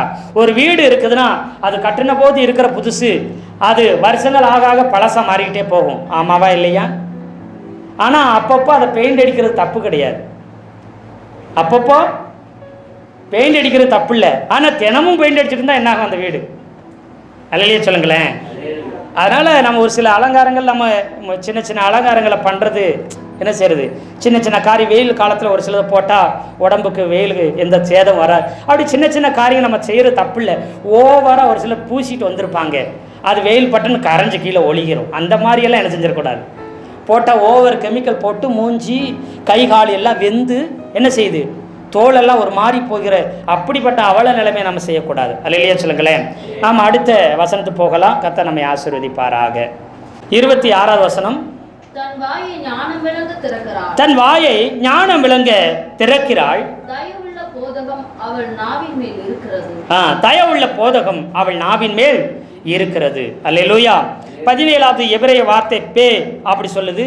பே என்பது விரிவாய் திறந்த வாய், அது நடுவில் நாவு இருப்பது போல இருக்கும். அந்த எழுத்தை பார்த்தீங்கன்னா விரிவாய் திறந்த வாய் மாதிரியும் அது நடுவில் நாக்கு இருப்பது போலவும் இருக்கு. இது முக்கியமாக நாவை குறித்து பேசுகிறது. இந்த எழுத்து நாவை குறித்து சொல்லுகிறது. இந்த இது ஏன் அப்படி சொன்னீங்கன்னு கேட்டீங்கன்னா, இந்த 26 வருஷத்தை தன் வாயை ஞானம் விளங்க திறக்கிறாளாம். அப்படின்னா என்ன அர்த்தம்? குணசாலியான ஒரு பெண், ஒரு மனைவி வீட்டிலையும் சரி வெளியிலும் சரி பிள்ளைகிட்டையும் சரி புருஷகிட்டையும் சரி சொந்த பந்தங்கிட்டையும் சரி அவ எப்போ வாயை திறந்தாலும் எப்படி வாயை திறப்பாளாம்? ஞானம் விளங்க திறக்கிறாள். அப்படின்னா என்ன அர்த்தம்னா, திறக்கிறான்னா வாயை மட்டும் திறந்துட்டு மூடுறது கிடையாது, அது கொட்டாய் விட்டது மாதிரி ஆயிரும். அங்கே அதை பேசலை. அவள் வாயை திறந்தாலே ஞானம் உள்ள வார்த்தை, அறிவுள்ள வார்த்தை அங்கே வருமா. அதை விட ரொம்ப முக்கியம், தயவுள்ள போதகம் அவள் நாவின் மேல் இருக்கிறது. அப்படின்னா என்ன அர்த்தமா? அவள் வார்த்தை அறிவுள்ள வார்த்தையா ஞானமுள்ள வார்த்தையா அவள் பேசுகிறாள் குடும்பத்தில். அல்லையே சொல்லுங்களேன். ஆமாம் சுந்தரம். இப்போ பாருங்க, ஒரு காரியத்தை வீட்டில் செஞ்சுட்டேன்னா உடனே இது அப்படியே சொன்னல, இது செய்ய மாட்டீங்களா? அன்னைக்கே சொன்னல, ஏன் இப்படி சட்டையை சுருக்க சுருக்க போட்டு போனால் எவ்வளோ அசிங்கமாக இருக்குது, ஏன் தான் அப்படி போட்டுறீங்களோ அப்படி சொல்கிறதுக்கு ஒரு விதம். இப்போ சட்டையை சுருங்கி ஒரு கணவர் அயன் பண்ணாமல் சட்டையை சுருங்க போட்டுட்டு சுருங்கின சட்டையை போட்டு டக்குன்னு வெளியில் வந்துட்டார் அவசரத்தில். இது ஒரு மனைவி பார்த்து, ஏன் இப்படி சுருங்கின சட்டையை போட்டு வாரீங்க, எனக்கு அசிங்கமாக இருக்குது, ஏன் தான் அப்படி பண்ணுறீங்க, எத்தனை தடவை சொன்னாலும் உங்களுக்கு அப்படின்னு அவங்க பேசுகிறாங்கன்னா இப்போ என்ன ஆகும்? வெளியில் அந்த ஃபங்க்ஷனுக்கு போக முடியுமா? என் கூட வர்றதுக்கு உனக்கு அசிங்கமாக இருந்தா நான் வர்றேன், நீயே போய் தொலை. எடுத்த உடனே நான் அப்படியே சொன்னேன், நல்லதுக்கு காலம் இல்லை. இப்போ யார் சொல்கிறது? மனைவி. நல்லது காலம் இல்லை. இப்படி சுருங்கி அசிங்கமாவா போவாங்க? கொஞ்சம் அயன் பண்ணி நல்ல சட்டையாக போட்டோன்னு தெரியாதா? நல்லதுக்கு தான் சொன்னேன், உங்கள் நல்லது சொன்னேன், நீங்கள் இப்படி கோவப்பட்டு என்ன பேசுகிறீங்க? அப்படின்னா இப்போ என்ன வந்துருச்சு குடும்பத்தில்? இப்போது ஞானமாக தான் பேசுது. ஃபங்க்ஷனுக்கு வெளியில் போனால் எப்படி போகணும்? சட்டையை கொஞ்சம் பார்த்து நல்ல சட்டையாக போட்டு டீசெண்டாக வாங்க அப்படி சொல்கிறது தப்பு கிடையாது, அது ஞானமுள்ள பேச்சு தான். ஆனால் பேசுகிற விதம் தப்பு. இவள் வாயை ஞான விலக திறக்கிறாளாம். ஆனால் இவ போதகம் எப்படி இருக்குமா? அன்புள்ள போதகமாக இருக்குமா? பேசும்போது ஏங்க ஏன் இப்படி சுருவன சட்டையை போட்டீங்க, இதை விட இன்னொரு சட்டை இருக்காது, ரொம்ப நீட்டாக அழகாக இருக்கும், இந்த சட்டை நல்ல சட்டை தான், ஆனால் இது அயன் பண்ணி போட்டேன்னா ரொம்ப சூப்பராக இருக்கும், உங்களுக்கு 10 நிமிஷம் லேட்டானாலும் பரவாயில்ல, வாங்க இதை அயன் பண்ணிவிட்டு போட்டு பாருங்கள். நான் வேணா உங்களுக்கு சவாலுக்கு சொல்கிறேன், இதை இந்த சுருங்கி போட்டதுக்கு இப்போ ஒரு ஃபோட்டோ எடுக்கிறேன், கண்ணாடியில் பாருங்கள், இதை அயன் பண்ணி போட்டு நீங்கள் நின்று பாருங்கள், அதுக்கு எவ்வளோ பெரிய வித்தியாசம் இருக்குன்னு தெரியுமா அப்படின்னு சொன்னால், சரி நானும் அதை தான் பார்க்குறேன்னு சொல்லி என்ன செய்வா, அப்படி கொஞ்சம் நேரம் பரவாயில்லனா அயன் பண்ணி என்ன செய்வா, அப்படி எடுத்து போட்டு ஆமாம் சொன்னால் எவ்வளோ நல்லா இருக்குது, உடனே அவர் கீழ்ப்படி வர கீழ்ப்படிய மாட்டாரா? அப்போது ஞானமுள்ள வார்த்தையை பேசணும். நிறைய நேரத்தில் நாம் தவறுகிறது இதில் தான். நல்லதை தான் சொல்கிறோம், நானாக இருந்தாலும் பிரசங்கத்தில் நல்லது தான் சொல்கிறேன், ஆனால் எப்படி சொல்லணும்? இந்த இந்த வசனத்தை எடுக்கும் பொழுது, இதை தியானிக்கும் போது தான் அப்படி எனக்கு ரொம்ப எனக்கு குத்துச்சு, என்ன தொட்டுச்சு. நல்லதை தான் எல்லாருக்கும் சொல்கிறேன், ஆனால் சொல்ல வேண்டிய முறையில் என்ன செய்யலை, அதுதான் இப்போ பிரச்சனையாகி போச்சு. அல்லையே சொல்லுங்களேன். சிலர் ஞானத்தை பேசுகிறாங்க, அன்போடு பேசுறது இல்லை, சத்தியத்தை பேச வேண்டும். அதை எப்படி பேசுகிறோமா? அன்போடு, பச்சமாய் அன்போடு சத்தியத்தை பிரசங்கி, சத்தியத்தை போதி. அப்போது உங்கள் பிள்ளைகளை கடுகடு சிடுன்னு போதிக்காமல் எப்படி உட்காந்து போதிக்க வைக்கணுமா? அன்பாக போதிங்க. உங்கள் மனைவிட்ட நீங்கள் அன்பாய் போதிங்க, உங்கள் கணவன்கிட்ட நீங்கள் அன்பாய் என்ன செய்யணும்? போதிக்கணும். நிறைய நேரத்தில் குடும்பத்துக்குள்ள பிரச்சனையே நல்லதை சொல்லுவோம், ஆனால் கோபத்தில் எரிச்சலில் வேகத்தில் சொல்லுவோம், அதனால தான் பிரச்சனை வருகிறது குடும்பத்துக்குள்ளே. இதனால் குடும்பத்தில் நல்லதே சொன்னாலும் என்ன செய்யுது? கஷ்டமும் வேதனையும் காயங்களும் பிரிவினைகளும் வருது. இதுக்கு ஒரே ஒரு காரணம், நாம் பேச வேண்டிய முறை சரியில்லாமல் பேசிட்டோம், பேச வேண்டிய விதம் சரியில்லாமல் பேசிட்டோம். அல்லேலூயா. இப்போ பணமே கொடுக்குறோம், ஒரு உதவி செய்கிறேன் நான், நீங்கள் வர்றீங்க, அந்த பணத்தை அப்படியே உங்ககிட்ட தூக்கி எறிகிறேன், ஆனால் செய்கிறது எனது, கொடுக்கறது எனது, பணம் தான், ஆனால் என்ன செய்கிறேன்? தூக்கி எறிகிறேன். கொடுக்கறது பணம் நல்லது தான், செய்கிற உதவியும் நல்லது தான், அதை கையில் கொடுக்கணுமா தூக்கி எறியணுமா? இப்போ அதே மாதிரி தான் நல்ல காரியங்கள் நம்ம சொல்கிறோம், அதை எப்படி அன்பாக பேசுறது கையில் பச்சமாக அவங்ககிட்ட பேசி கொடுக்கறதுக்கு அர்த்தம். சிடு சிடுன்னு கோபத்தில் விட்டு எறிகிறது அதை விசிறி அடிக்கிற மாதிரி. நல்லதாகவே இருந்தால் நம்ம வீசி எறிகிற மாதிரி அவங்கள அவமானப்படுத்துகிறது போல இருக்கிறது. அல்லையே சொல்லுங்களேன். அப்போ நம்ம பேச்சு எப்படி இருக்கணும்? மகனை பார்த்தா, மருமகளை பார்த்தா, பேரனை பார்த்தா, பேத்தியை பார்த்தா, பிள்ளைகளை பார்த்தா எப்படி பேசணும்? இதோ இவனை பார்த்தா இவனுக்கு இதே தொந்தரவு தான், என்ன சொன்னாலும் இவன் கேட்க மாட்டேன், இவன் செய்கிறதே செய்வான். நீங்கள் நல்லது தான் சொல்கிறீங்க, ஆனால் ஏன் பிரச்சனை வருது? சொல்ல வேண்டிய விதத்தை நீங்கள் சொல்லலை. பக்கத்தில் உட்கார வச்சு அன்பா கூப்பிட்டு, ஏன்பா இப்படி பண்ணுற, நீ எல்லாம் இப்படி பண்ணக்கூடாது, நான் அடிக்கடி சொல்கிறேன்லப்பா, நீ இதை மட்டும் பண்ணாமல் இருந்தால் லெவலே வேறப்பா அப்படின்னு உங்கள் பையனுக்கு உட்கார வச்சு சொல்கிறதும். இப்படி எத்தனை தடவை சொன்னாலும் சரி புத்தியே வராது அப்படி சொல்லிட்டு சொன்னால் என்ன செய்வான்? நீ தான் புத்தியே வராதுன்னு சொல்லிட்டு அப்புறம் எனக்கு எதுக்கு நீ புத்திமதி சொல்கிறேன்னு கேட்பாங்களா, கேட்க மாட்டாங்களா? ஆமாவா இல்லையா? அப்போது அன்பாக பேசணும், பச்சமாக பேசணும். அப்படிப்பட்ட வார்த்தையை தான் ஏற்றுக்குருவாங்க. அப்படிப்பட்ட போதகத்தை தான் என்ன செய்யணுமா, பண்ணணுமா? அல்லேலூயா. இப்போது மேக்சிமம் குடும்பத்தில் வர்ற பிரச்சனைக்கு ரொம்ப முக்கியமான சண்டைகளுக்கும் எல்லா போராட்டங்களுக்கும் ரொம்ப முக்கிய காரணம் என்னன்னு கேட்டிங்கன்னா, மெயினாக மனசு, அதை விட நாக்கு தான் காரணமாக இருக்குதான். எங்கே தான் காரணமாக இருக்குதான்? ஃபஸ்ட்டு மனசு காரணம். குடும்பத்தில் வர்ற பிரச்சனை காரணம் என்ன? ஃபஸ்ட்டு மனசு, ரெண்டாவது நாக்கு காரணமாக. எல்லாம் ரொம்ப கவனமாக கவனிங்க, இது ரொம்ப முக்கியமானது. ஒரு டாக்டர்கிட்ட ஒரு நோயாளி போனானா, ஒரு டாக்டர்கிட்ட ஒரு நோயாளி போய், ஐயா எனக்கு இந்த மாதிரி உடம்புக்கு முடியாமல் போயிடுச்சுங்கய்யா, என் உடம்பே இப்போ சரியில்லாமல் போகுது வர வர அப்படி இப்படின்னு நம்ம டாக்டர் போய் சொன்னானா, அந்த டாக்டர் சொன்னாரா, எப்பா உனக்கு பிரச்சனை நோய் இல்லை, பிரச்சனை உன் உடம்பு இல்லை, பிரச்சனை உன் மனசு அப்படின்னார. பிரச்சனை உனக்கு உடம்புல இல்லை, உனக்கு நோய் இல்லை, பிரச்சனை எதில் இருக்குதான் சொல்லுங்க, வயத்துன்னு சொல்லுங்க, மனசுல தான் இருக்குது. அல்லேலூயா சொல்லுங்களேன். எப்படி டாக்டர் சொல்லுவீங்க? நீங்கள் சொல்கிறதெல்லாம் நான் ஏற்றுக்கிற முடியாது. இப்போது அந்த டாக்டர் சொல்கிறாரா, டாக்டர் சொன்னாரா, டாக்டர் என் மனசில் தான் பிரச்சனைனா எனக்கு நிரூபித்து காண்பீங்க அப்படின்னாங்க. அப்போ அவர் ஒன்று சொன்னாராம், 3 நாளைக்கு 3 வேளைக்கு உனக்கு மருந்து மாத்திரையை கொடுக்குறேன், உன் மனசில் பிரச்சனை இருக்குன்னு நான் உனக்கு சொல்கிறேங்க, நீயே கண்டுபிடிச்சிக்கிருவேன். 3 நாளைக்கு மாத்திரை மருந்து கொடுக்குறேன், 3 வேளைக்கு கொடுக்குறேன், இதை சாப்பிடும்போது நீ குரங்க மட்டும் மனசில் நினைக்காத அப்படின்னாரு. மருந்து மாத்திரையை 3 நாளைக்கு 3 வேளை சாப்பிடும்போது எதை மட்டும் நினைக்காத, குரங்க மட்டும் நினைக்காம இந்த மருந்து மாத்திரை சாப்பிடு. அப்படி நீ குரங்க நினைக்காம இந்த மருந்து மாத்திரை சாப்பிட்டேனா உன் மனசு கரெக்டாக இருக்குது, நான் சொன்னது தப்பு. ஆனால் சாப்பிடும் போதெல்லாம் இந்த குரங்கு ஞாபகம் வந்துச்சுன்னா உன் மனசு சரியில்லைன்னு அர்த்தம்னாரா. இப்போ அதெல்லாம் பார்த்துக்கலாம். இவ்வளோ தானாட்டி வீட்டுக்கு போனானா, வீட்டுக்கு போயிட்டு எல்லா வேலைகளும் செஞ்சால் எல்லாம் செஞ்சான், சாப்பிட்டு இந்த மாத்திரை சாப்பிட்ற நேரம் வந்துச்சு. அவன் இந்த மாத்திரையை போய் அப்படி பார்த்துட்டு எடுக்க போகும்போது அவனுக்கு எது ஞாபகம் வந்துருச்சான்?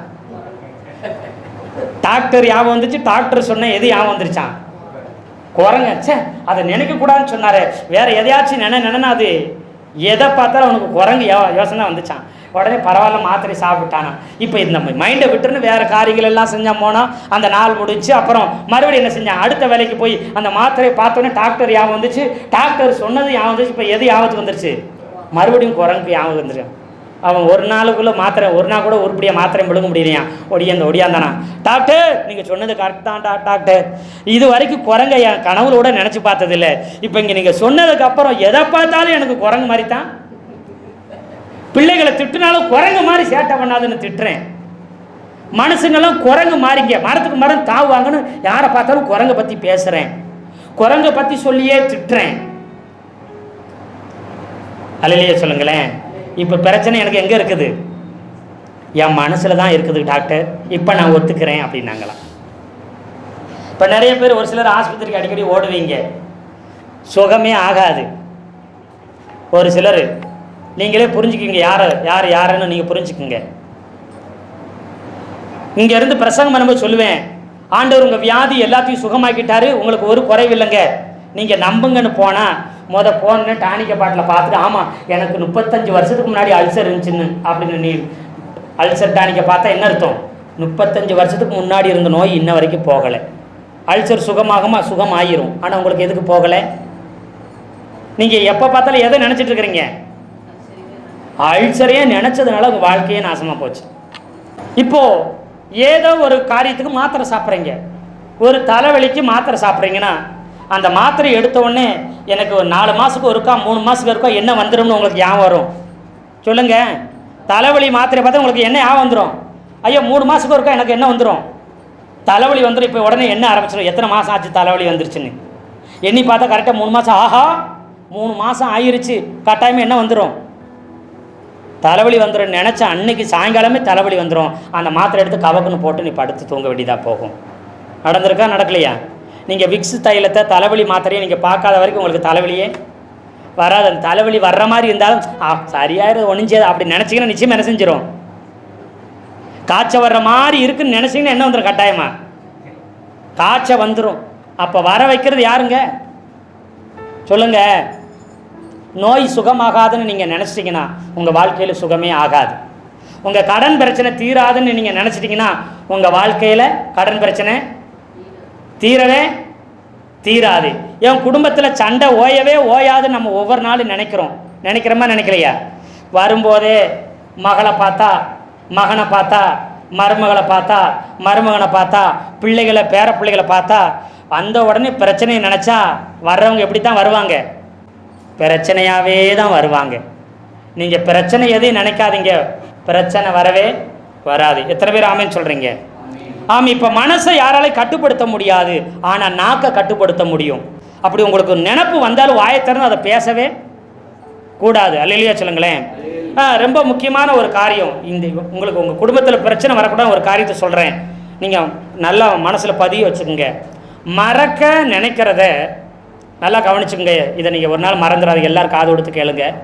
நீங்கள் மறக்க நினைக்கிறத ஒரு நாள் நினைக்காதீங்க. அஞ்சலு புரியுதுங்களா உங்களுக்கு? இந்த வார்த்தை உங்களுக்கு கஷ்டமாக இருக்கிற மாதிரி நல்லா கவனிச்சு பாருங்கள். இந்த காரியத்தை நீங்கள் மறக்கணும்னு நினைக்கிறீங்களே, அந்த காரியத்தை ஒரு நாள் நீங்கள் நினச்சி பார்க்காதீங்க. இப்போ புரிஞ்சுக்கலாம் உங்களுக்கு? இந்த கஷ்டமான காரியத்தை, இந்த பிரச்சனையான காரியத்தை, இந்த ஒரு காரியத்தை மட்டும் நான் மறந்துடணும்னு நீங்கள் நினைக்கிறீங்க பார்த்தீங்களா? நினைக்க அந்த காரியம் உங்களுக்கு என்ன செஞ்சுட்டே இருக்குது? வர வர என்ன ஆகுது? பிரச்சனை. மறக்க நினைக்கிறத ஒரு நாள் நினைக்காதீங்க. அஞ்சலி புரியுதுங்களா? எதையெல்லாம் மறந்துடணும்னு நினைக்கிறீங்களோ அதை ஒரு நாள் அதை பற்றி நினைக்கவே நினைக்காதீங்க. நீங்கள் நினைக்க வேண்டியதை மறக்காமல் இருந்தாலே போதும், உங்கள் வீட்டில் பிரச்சனையே இல்லை. மறக்க நினைக்கிறத ஒரு நாள் அதை நினைவில் கொண்டு வராது. இதெல்லாம் நான் நினச்சி கூட பார்க்கக்கூடாது நினைக்க, அதை நினைக்கவே நினைக்காதீங்க. மறக்கக்கூடாததை என்ன செய்யணும்? நினச்சி பாருங்கள். அல்லேலூயா. நீங்கள் நினைக்க வேண்டியதை நினச்சி பாருங்கள், உங்கள் வீட்டில் பிரச்சனை வராதுங்க. இப்போ இன்னும் புரிகிற மாதிரி சொல்கிறேன்.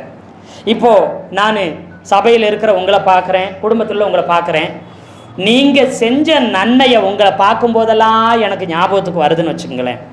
நான் கஷ்டத்தில் இருந்தேன், ஒரு காசு இல்லாமல், பணம் இல்லாமல், உதவி இல்லாமல் ரொம்ப கஷ்டத்தில் இருந்தேன் அந்த நேரம். அப்போது அவங்க எனக்கு செஞ்ச உதவியை, நீங்கள் செஞ்ச நல்லதை உங்களை பார்க்கும்போதெல்லாம் நீங்கள் செஞ்ச நல்லதை நான் யோசித்தேன்னா உங்கள் மேலே எனக்கு வருத்தமே வரவே வராது. நான் கஷ்டப்படும் போது எனக்கு காசு கொடுத்தாங்க, எனக்கு உதவி செஞ்சாங்க, ஆறுதலான வார்த்தையை தந்தாங்க, எனக்கு சாப்பாடு கொடுத்தாங்க, எனக்கு நல்லது செஞ்சாங்க. நான் அப்படி உங்களை பார்க்கும்போதெல்லாம் நீங்கள் செஞ்ச நல்லதை நினச்சா உங்கள் மேலே எனக்கு கோபமே வராது. இப்போ மனைவியை பார்த்து உங்கள் மனைவியை பார்த்து நான் திருமணத்துக்கு முன்னாடி எப்படி இருந்தேன், இப்போ கல்யாணம் ஆனதுக்கப்புறம் என் குடும்பம் எப்படி இருக்குது, நான் இப்போ எந்த நிலைமையில் இருக்கிறேன், என்னை எப்படியெல்லாம் என் மனைவி பார்த்துக்கிட்டான்.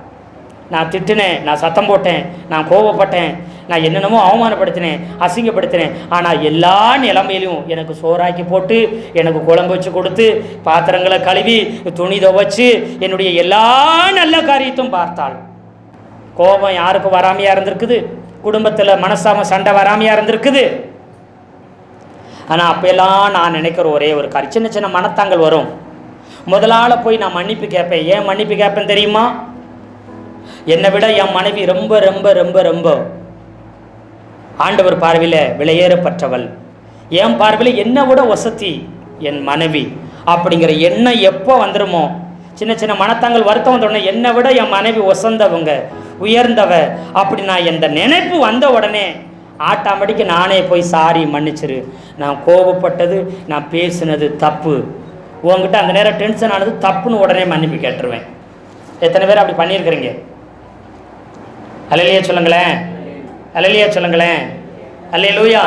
அதே இதை இந்த மனைவிமார்கள் உங்கள் புருஷனை நீங்கள் நினச்சி பாருங்கள். நான் தனியாக இருந்தேன், எந்த உதவி இல்லாமல் இருந்தேன், ஆதரவு இல்லாமல் இருந்தேன், குடும்பத்தில் நிறைய கஷ்டங்களை பட்டேன், எவ்வளவோ கஷ்டங்களை கல்யாணம் ஆகிறதுக்கு முன்னாடி இருந்தேன், கஷ்டங்கள் வருத்தங்கள் பாடுகள் எல்லாத்தையும் சகிச்சிருந்தேன். இன்றைக்கி திருமணம் ஆனதுக்கப்புறம் ஒரு நிம்மதியான வாழ்க்கை வாழ்கிறேன், ஒரு சந்தோஷமான வாழ்க்கை வாழ்கிறேன். இதுக்கு காரணம் என் கணவன் அப்பப்போ திட்டுனாலும், சின்ன சின்ன சத்தம் போட்டாலும், சின்ன சின்ன வருத்தம் வந்தாலும் என்னைய விட்டு கொடுத்ததே இல்லை. என்னை அதிகமாக அன்பு கூறுகிறாரு, என்னை நல்லா புரிஞ்சுக்கிட்டாரு அப்படின்னு நீங்க நினைச்சிட்டீங்கன்னா உங்க வீட்டுக்கார மேல கோவம் வருமா? என் வீட்டுக்கார போல நல்ல மனுஷன் யாரும் இல்லை, என்னை விட அவர் ரொம்ப உயர்ந்தவர், ஒரு படி மேலே அப்படின்னு எப்பெல்லாம் நீங்க நினைக்கிறீங்களோ அப்பெல்லாம் உங்க குடும்பத்தில் சந்தோஷமும் சமாதானமும் வரும். ஆமாவா இல்லையா?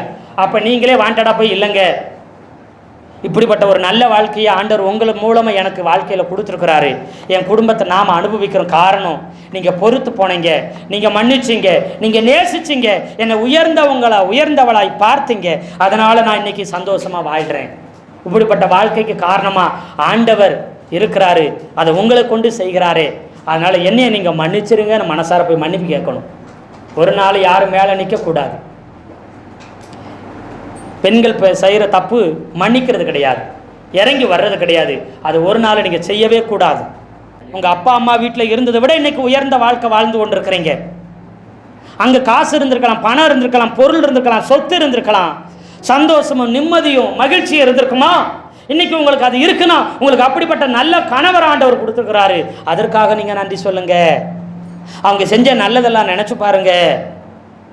எத்தனை பேர் நினைக்கிறீங்க? ஒவ்வொரு நாளும் ஒவ்வொரு மனைவியும் ஒவ்வொரு பெண்ணானவர்கள் ஒவ்வொன்றும் நினச்சி பார்க்கணும் அவங்க செஞ்ச நன்மையை. நீங்கள் ஒவ்வொரு கணவரும் நினச்சி பார்க்கணும். ஒவ்வொரு நிமிஷமும் கோபமும் எரிச்சமும் வைராக்கியமும் வந்த போது, பிரச்சனை பிரிவினை வந்த போது நினைக்கணும், எனக்காக எவ்வளவு பாடுகளை சகிச்சிருக்கிறா, உழைச்சிருக்கிறா, எனக்கு பிரயாசப்பட்டிருக்கா. மனசு நோக்கும்படி எத்தனையோ காரியங்களை செஞ்ச போதும் என்னை பட்னி கிடக்க விடாம நான் கோபப்பட்டிருக்கிறேன், சத்தம் போட்டிருக்கிறேன், என்னென்னமோ பண்ணியிருக்கிறேன். ஆனாலும் பட்னியாக படுக்காதீங்க அப்படி சொல்லி சோறை ஆக்கி குழம்ப வச்சு, சாப்பாடில் சோறையும் குழம்பையை ஊற்றி வச்சு தலைமாட்டில் வச்சுட்டு போய் பட்னியாக படுக்காதுன்னு சொல்லிட்டு போய் பெண்கள் என்ன செய்வாங்க? உங்கள் மனைவி எத்தனை இரவு போய் அப்படி இருந்திருப்பாங்க பார்த்துருக்கீங்களா?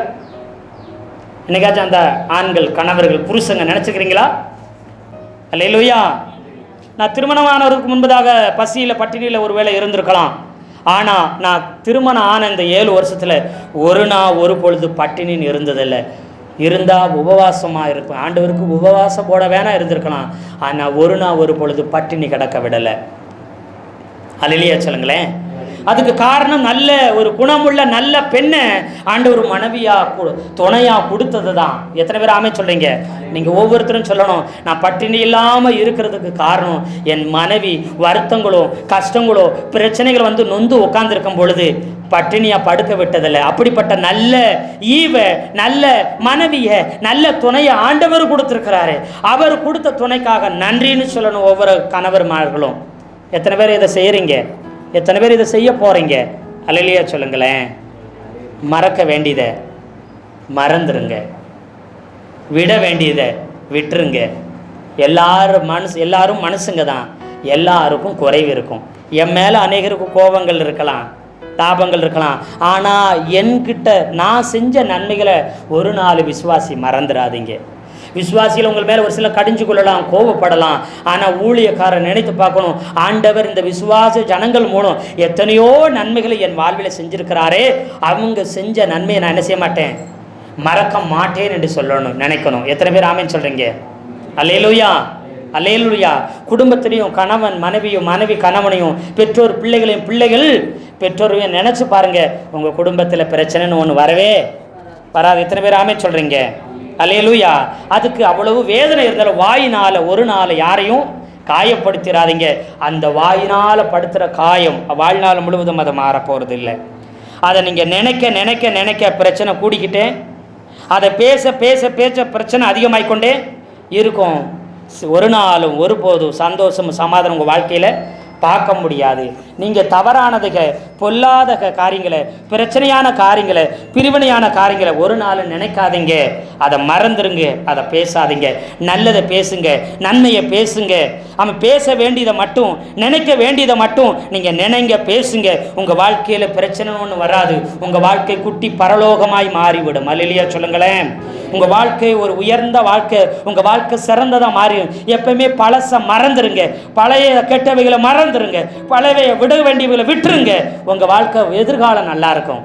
இது வரைக்கும் நடந்ததவே பேசி பேசி பேசி இனி வாழப்போகிற வாழ்க்கையை நாசம் பண்ணிடாதீங்க. அல்லேலூயா.